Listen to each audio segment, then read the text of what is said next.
Oke, kami kelompok 8 menjelaskan tentang variabel. Apa sih variabel? Pengertiannya? Oke, pengertian variabel adalah suatu tempat yang digunakan untuk menampung data atau konstanta di memori yang mempunyai nilai yang dapat berubah-ubah selama proses program. Untuk memudahkan pemahaman Anda mengenai variabel, yuk kita ada sebuah contoh. Mari kita asumsikan bahwa variabel adalah sebuah data yang akan kita pasang, misalnya sebuah gelas ini berisi air kan, misalnya airnya itu air dapat berubah-ubah tergantung bentuk gelas. Oke, sekian dari saya penjelasan tentang pengertian variabel. Mohon maaf apabila ada salah kata dan terima kasih. Perkenalkan, nama saya Elizabeth Yamlean, saya dari kelompok 8, dan sekarang saya akan mempresentasikan materi yang dikerjakan. Nama variabel. Dalam penamaan sebuah variabel harus sesuai dengan aturan umum yang sudah ada, agar tidak menimbulkan error dan sesuai dengan kaidah umum yang berlaku. Aturan umum nama variabel. Nama variabel dapat terdiri dari huruf besar atau huruf kecil. Namun perlu diingat, Java bersifat case sensitive, yaitu membedakan huruf besar dan juga huruf kecil. Seperti contoh, meskipun keduanya sama-sama nama bilangan, namun keduanya merupakan nama variabel yang berbeda. Yang kedua, nama variabel bisa ditulis dengan kombinasi angka dan juga simbol. Namun, dalam Java, simbol yang dapat digunakan yaitu hanya underscore atau garis bawah dan juga simbol $. Ketiga, nama variabel tidak diperbolehkan menggunakan atau membuat spasi atau jeda, sebab akan menimbulkan error.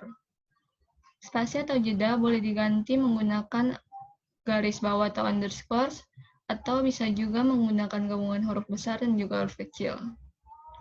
Dan yang terakhir, nama variabel tidak boleh diawali dengan angka, sebab akan menimbulkan error. Seperti contohnya, 3 kota dan 7 warna, nama variabel tersebut akan menimbulkan error. Sekian dan terima kasih dari presentasi saya. Halo teman-teman, saya Kevin Setiawan dari kelompok 8 ingin menjelaskan mengenai nama terlarang untuk variabel. Jadi karena program itu terdiri atas perintah, dan saya kira komputer atau compiler harus bisa membedakan antara perintah dan nama tempat di memori. Oleh karena itu, meskipun memenuhi ketentuan penamaan atau pemberian nama variabel, ada beberapa kata yang tidak bisa digunakan, yakni kata-kata yang disebut dengan keyword atau kata kunci yang merupakan perintah di dalam Java. Jika Anda perhatikan berikut dalam layar Anda, kata-kata ini memenuhi dalam variabel, tetapi tidak boleh digunakan. Dan kata-kata tersebut ada class, public, static, if, else, for, while, dan lainnya. Dan nama atau kata tersebut tidak boleh digunakan dalam menamai variabel. Karena nama itu tidak terhingga dan sangat luas, maka masih banyak sekali pemilihan nama atau variabel yang bisa kita gunakan. Sekian dari saya, terima kasih. Halo semuanya, karena kita sedang membahas mengenai bahasa Java, maka di materi kali ini kita akan membahas tentang tradisi penamaan di Java. Jadi tradisi penamaan di Java yang pertama, nama kelas diawali dengan huruf besar. Jadi setiap kelas yang baru dibuat pada awal namanya diberi dengan huruf besar. Contohnya di lingkaran merah. Kelas kaos diawali dengan huruf besar, begitu juga dengan kelas karyawan dan segitiga. Untuk tradisi yang kedua, yakni nama variabel diawali dengan huruf kecil. Penamaan tiap variabel terserah saya programmer. Tetapi sesuai dengan tradisi Java, setiap variabel diawali dengan huruf kecil. Contohnya terlihat pada baris ke-15 dan baris ke-16. Nah, itu adalah letak baris untuk memasukkan variabel yang bertipe double. Nah, di situ variabel gaji pokok saya awali dengan huruf kecil, gaji, G kecil, B kecil, M kecil, dan G kecil. Dan untuk yang ketiga, untuk kata selanjutnya pada penamaan variabel diberi huruf besar. Nah, penamaan pada variabel bisa saja tidak hanya terdiri dari satu kata. Untuk menggunakan kata yang lebih dari satu kata, pada kata berikutnya diawali dengan huruf besar. Perhatikan pada bagian baris 15, variabel gaji pokok. Adalah contoh penamaan dengan tradisi yang ketiga. Karena gaji pokok adalah dua kata, kata pertama gaji G kecil mengikuti tradisi kedua, dan pokok mengikuti tradisi ketiga menggunakan huruf besar. Nah, untuk yang keempat dan yang terakhir, yaitu untuk variabel-variabel khusus boleh ditulis menggunakan garis bawah. Nah, untuk beberapa hal khusus ini berkaitan dengan penamaan variabel yang menggunakan lebih dari satu kata. Nah, untuk variabel khusus ini boleh menggunakan garis bawah. Nah, pada variabel di baris 15 yang sudah saya tandai, terdapat dua variabel yang sebenarnya sama, namun berbeda maknanya atau penggunaannya. Karena itu, gaji pokok yang kedua menggunakan garis bawah sebagai tanda atau perbedaannya. Nah, inilah yang dimaksud dengan variabel khusus. Jadi ada 4 tradisi. Nah, benar. Sekian dan terima kasih. Sekarang saya akan menjelaskan mengenai deklarasi variabel. Deklarasi variabel digunakan untuk memberitahu kompiler Java tentang nama variabel dan tipe data yang diwakilinya. Kompiler Java akan mengalokasikan RAM memori berdasarkan tipe data yang diwakilinya. Ini beberapa aturan penulisan variabel. Yang pertama, nama variabel tidak dapat diawali dengan angka. Angka diperbolehkan asal tidak di awal. Yang kedua, nama variabel tidak boleh sama dengan keyword Java. Yang ketiga, nama variabel tidak boleh memiliki spasi. Dan yang terakhir, nama variabel adalah sensitif. Sintaksis deklarasi variabel itu ditulis dengan tipe data spasi nama variabel. Variabel yang telah dideklarasikan dapat diberi nilai. Nilai yang diberikan disesuaikan dengan tipe data dari variabel tersebut. Pemberian nilai ke variabel menggunakan simbol sama dengan. Pemberian nilai ke variabel di pemrograman Java disebut dengan assignment variabel. Ini contoh deklarasi variabel pada NetBeans. Ini deklarasi menggunakan variabel dengan tidak menggunakan angka di depan. Ini contoh variabel yang telah diberi nilai. FO sama dengan 24, P sama dengan 4, A sama dengan 2. Begitu penjelasan mengenai deklarasi dari saya. Terima kasih. Yang keenam adalah local variable. Local variable adalah variabel yang berada di dalam metode, baik konstruktor atau metode lainnya. Jenis variabel ini hanya hidup selama metode dieksekusi. Begitu program keluar dari metode, maka variabel ini akan diserahkan ke garbage collector untuk dibersihkan. Selain itu, jenis variabel ini memiliki karakteristik tersendiri yang membedakannya dengan jenis variabel yang lainnya. Seperti berikut ini. Yang pertama, local variable dideklarasikan di dalam metode, baik konstruktor atau metode lainnya. Yang kedua, local variable dibuat apabila metode, baik konstruktor atau metode lainnya juga dibuat. Yang ketiga, local variable hanya memiliki daur hidup apabila metode dieksekusi. Setelah program keluar, variabel ini akan diserahkan ke garbage collector untuk dibersihkan. Yang keempat, local variable tidak dapat menggunakan akses modifier. Yang kelima, local variable nilainya harus diinisialisasikan. Yang keenam, Lokal variabel berada di level internal stack dalam memori. Dan nomor yang terakhir, dalam lokal variabel tidak ada istilah default value. Jadi value dari suatu variabel harus diinisialisasikan terlebih dahulu sebelum digunakan. Sekian. Halo, perkenalkan nama saya Francisca Febianti dengan NIM 205314010 dari kelompok 8. Jadi, saya akan menjelaskan tentang instance variabel. Apa sih instance variabel di Java? Jadi, instance variabel merupakan jenis variabel yang dideklarasikan di dalam kelas, di luar metode baik konstruktor atau metode lainnya. Jenis variabel ini memiliki karakteristik tersendiri yang membedakan dengan jenis variabel lainnya, seperti berikut ini. Yang pertama, bila space object tersedia di dalam heap, slot instance variabel ini akan dibuat. Yang kedua, instance variabel akan dibuat bila objek juga dibuat menggunakan keyword.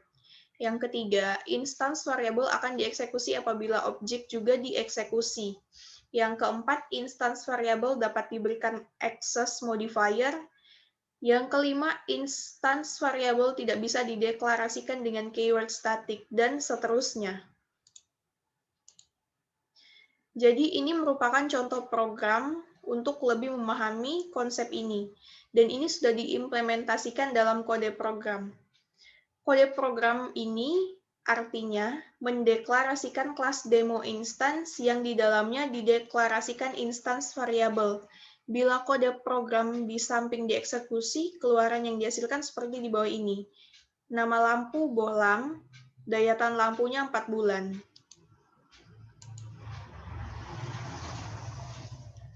Sekian penjelasan dari saya. Terima kasih. Halo semuanya, saya Petrus Isna Priyananda dari kelompok 8 ingin mempresentasikan atau menjelaskan tentang static variable.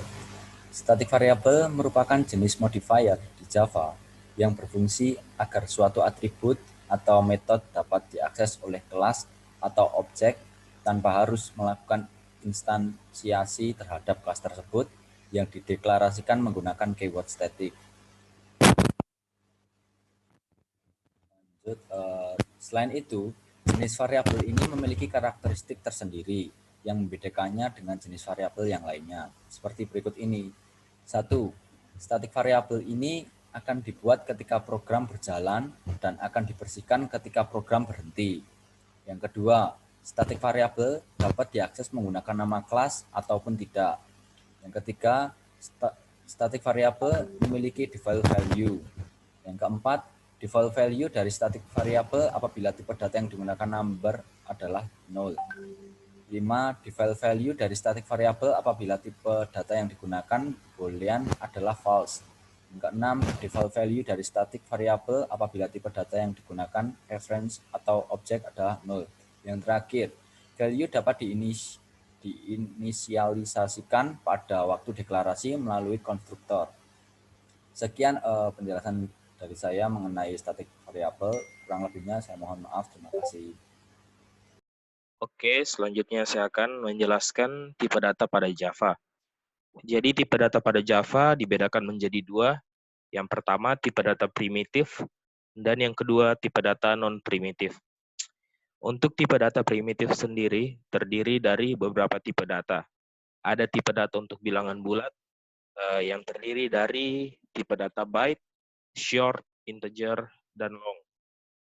Selanjutnya ada tipe data untuk bilangan pecahan yang terdiri dari tipe data float dan double.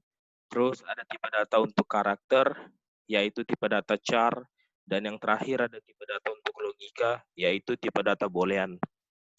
Selanjutnya tipe data non-primitif terdiri dari dua tipe data. Yang pertama tipe data untuk rangkaian kata atau yang biasa disebut string, dan yang kedua tipe data array.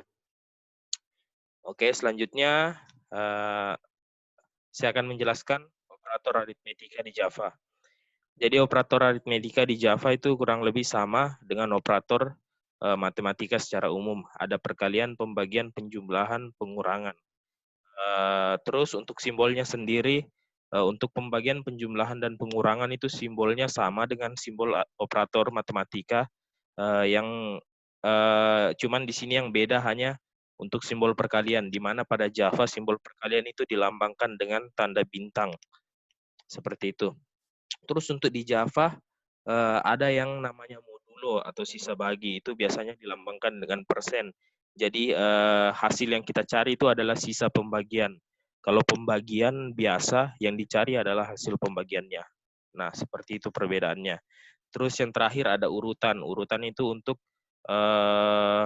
operasi, di mana ketika ada operasi hitung di dalam tanda kurung ini, maka operasi hitung tersebut yang dikerjakan duluan. Ini biasanya dipakai ketika ada operasi hitung campuran, seperti ada operasi hitung perkalian, pembagian, penjumlahan, dan pengurangan dalam satu operasi hitung. Jadi ketika mau mengerjakan operasi hitung penjumlahan dan pengurangan terlebih dahulu, maka harus diberikan tanda kurung, seperti itu.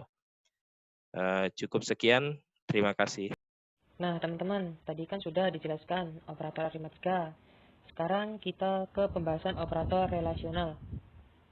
Jadi, operator relasional itu bisa juga disebut dengan operator perbandingan. Operator relasional dipakai untuk membandingkan dua buah nilai. Apakah nilai tersebut sama besar, lebih kecil, lebih besar, dan lain-lain. Hasil dari operator perbandingan ini adalah boolean, true, atau false. Operator perbandingan ini biasa dipakai dalam proses pengambilan keputusan atau perjabangan if-else pada program. Ini adalah contoh dari operator relasional. A sama dengannya 2 kali. A sama dengan B. Artinya, apakah isi variabel A sama dengan isi variabel B? Lalu selanjutnya ada juga, nah ini dibaca tidak sama dengan. Jadi bacanya A tidak sama dengan B. Artinya, apakah isi variabel A tidak sama dengan isi variabel B? Lalu selanjutnya, A kurang dari B. Artinya, apakah isi variabel A lebih kecil dari isi variabel B? Selanjutnya, juga A lebih besar dari B. Artinya, apakah isi variabel A lebih besar dari isi variabel B? Lalu selanjutnya, ini bacanya A lebih kecil atau sama dengan B. Jadi artinya, apakah isi variabel A lebih kecil atau sama dengan isi variabel B? Lalu selanjutnya, A lebih besar atau sama dengan B. Artinya, apakah isi variabel A lebih atau sama dengan isi variabel B? Nah, ini contohnya. 5 sama dengan 5, nilainya true. Lalu, 5 tidak sama dengan 5, memiliki nilai false. Lalu, 5 kurang dari 6, memiliki nilai true. Lalu, selanjutnya, 5 lebih dari 6, memiliki nilai false. Lalu, 5 kurang dari atau sama dengan 5, memiliki nilai boolean true. Karena kok bisa menjadi true? Karena 5 kurang dari atau sama dengan 5 memiliki arti 5, 4, 3, 2, 1. Jadi 5-nya mencakup itu, masuk. Beda hal kalau semisal 5 kurang dari 5 itu baru memiliki nilai false. Lalu selanjutnya 5 lebih dari atau sama dengan 3 memiliki nilai true. Nah, ini adalah salah satu contoh apabila dimasukkan di program. Contoh programnya. Ini bisa kita lihat. Integer variabel A sama dengan 10. Integer variabel B bernilai 5. Lalu kita lihat pada bagian nomor 8. Nomor 8 ini memiliki perintah hasil sama dengan A sama dengan B. Lalu kita lihat hasil kode programnya atau outputnya itu memiliki nilai false. Kenapa kok false? Karena 10 tidak sama dengan 5. Lalu pada nomor bagian 11 kita bisa lihat programnya, codingannya A tidak sama dengan B. Lalu outputnya bernilai true, ya, karena 10 tidak sama dengan 5. Lalu kita lihat pada bagian nomor 14, hasil sama dengan A lebih dari B. Kita lihat outputnya bernilai true. Kenapa kok bernilai true? Karena memang ini 10 lebih dari 5. Lalu selanjutnya pada bagian 17, hasil sama dengan A kurang dari B. Nah, kita lihat outputnya A kurang dari B memiliki nilai false. Karena apa? Karena 10 kan lebih dari 5. Tuh. Lalu kita lihat pada bagian nomor 20. Hasil sama dengan A lebih dari atau sama dengan B. Memiliki nilai true.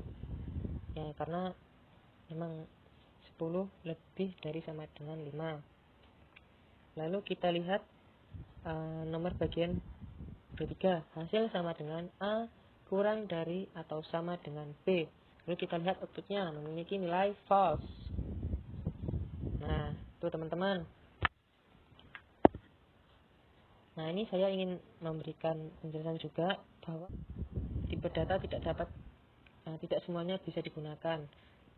Salah satunya adalah string. String tidak dapat digunakan apabila kita menggunakan operator relasional. Halo teman-teman, jadi di sini saya Maria Rika Restu Sukmaningsi dari Prodi Informatika akan menjelaskan mengenai operator boolean. Dalam Java ada 3 bentuk operator logika boolean. Pertama, operator logika dan dinyatakan dengan karakter ini dan akan bernilai salah jika salah satu atau kedua kondisinya bernilai false. Yang kedua, operator logika atau yang dinyatakan dengan karakter ini. Operasi logika ini akan bernilai false jika kedua kondisinya bernilai salah. Yang ketiga, tidak dinyatakan dengan tanda seru. Nah, ini ada bentuknya. Cara bacanya yaitu X tidak sama dengan 0 dan Y dibagi X lebih dari 1. Kita coba codingannya. Nah, jika pernyataannya seperti ini, maka saat kita run, outputnya akan bernilai true. Nah, fungsi boolean itu outputnya hanya ada 2, kalau bukan true pasti false. Mengapa demikian? Coba kita lihat di pembahasan. Kita substitusikan nilai X dan Y. Kita kerjakan bentuk ini duluan. Nah, apakah 12 lebih besar dari 10? Jawabannya true. Jadi untuk bentuk ini bernilai true. Nah, untuk bentuk ini apakah 5 sama dengan 5?